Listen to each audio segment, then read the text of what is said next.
Ini adalah teknik memotong tingkat dewa. Lelaki itu menangkap seekor ikan dan mulai memotong dari bagian perut. Dan daging ikan dipotong seperti selembar sayap tonggeret.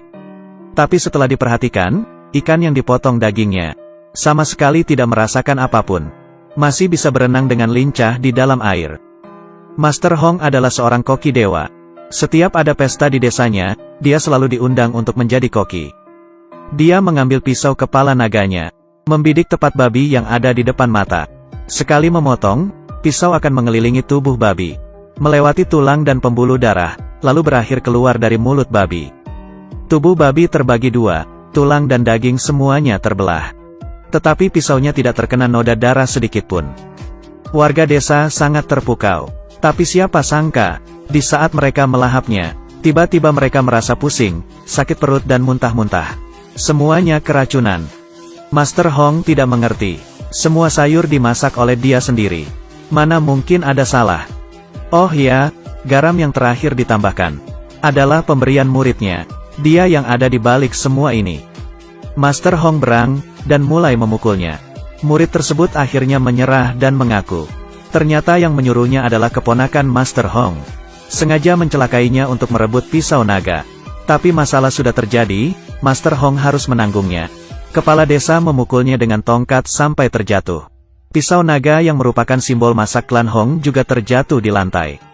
Seketika kehilangan kilaunya dan menjadi berkarat.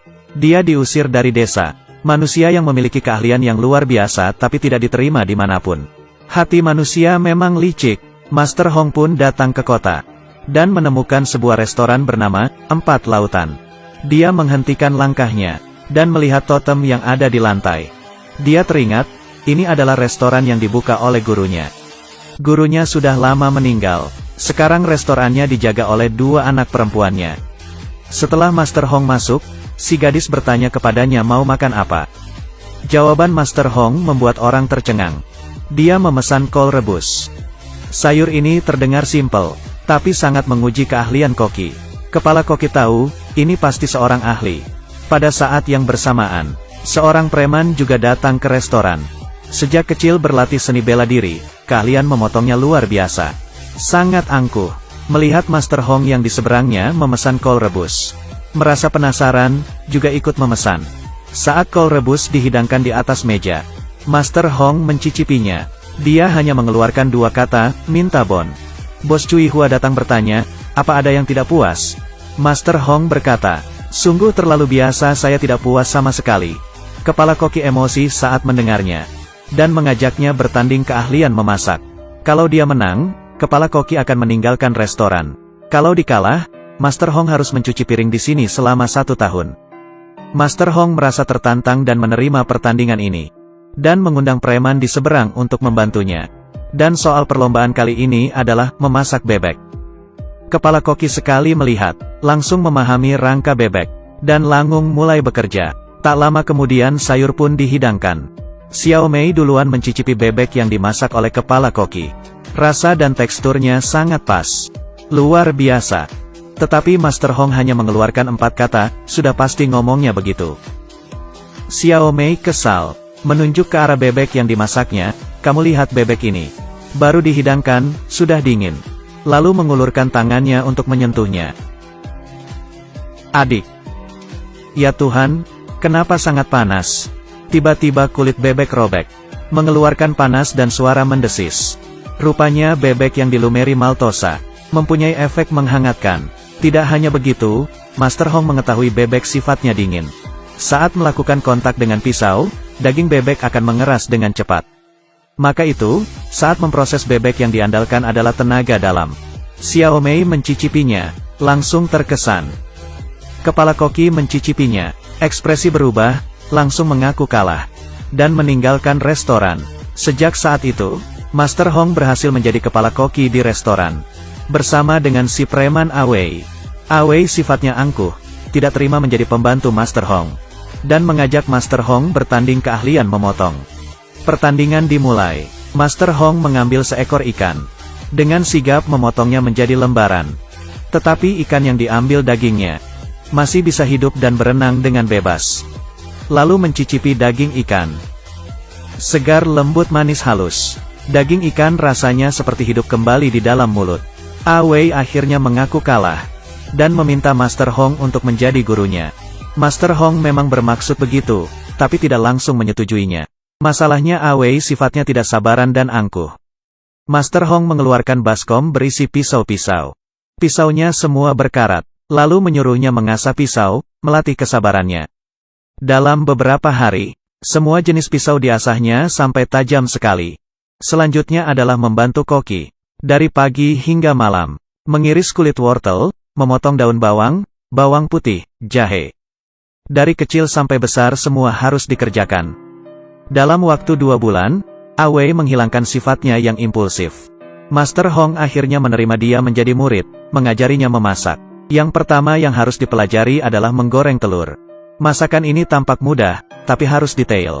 Supaya bisa wangi, empuk, lembut, halus. Saat mengocok telur harus pas kombinasinya. Panci panas dan masukkan minyak, atur apinya. Semuanya membutuhkan pengalaman. Kalau Awei berhasil mempelajarinya, baru bisa lulus. Dengan adanya kerjasama antara Master Hong dan Awei, usaha di restoran semakin ramai setiap harinya. Hal ini menarik perhatian keponakannya.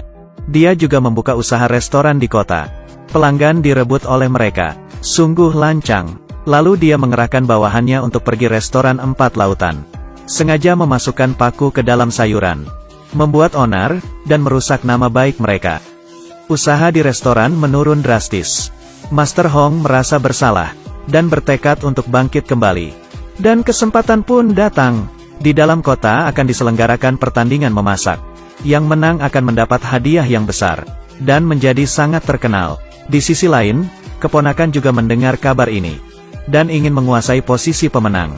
Dia meremehkan Master Hong. Hari pertandingan, keponakan mengutus pemenang pertandingan memasak tahun lalu si gendut untuk bertanding. Di pihak Master Hong, dia mengutus Awei. Pertandingan memasak dimulai. Awei akan memasak masakan 4 rasa. Dia membuang tulang burung puyuh, lalu dimasukkan ke dalam burung merpati. Lalu burung merpati dimasukkan ke dalam perut ayam. Kemudian ayam dimasukkan ke dalam perut bebek. Dimasak dengan api kecil dan dilumuri saus rahasia. Satu macam masakan yang merupakan gabungan dari 4 macam daging. Dagingnya sempurna, sungguh keahlian yang luar biasa.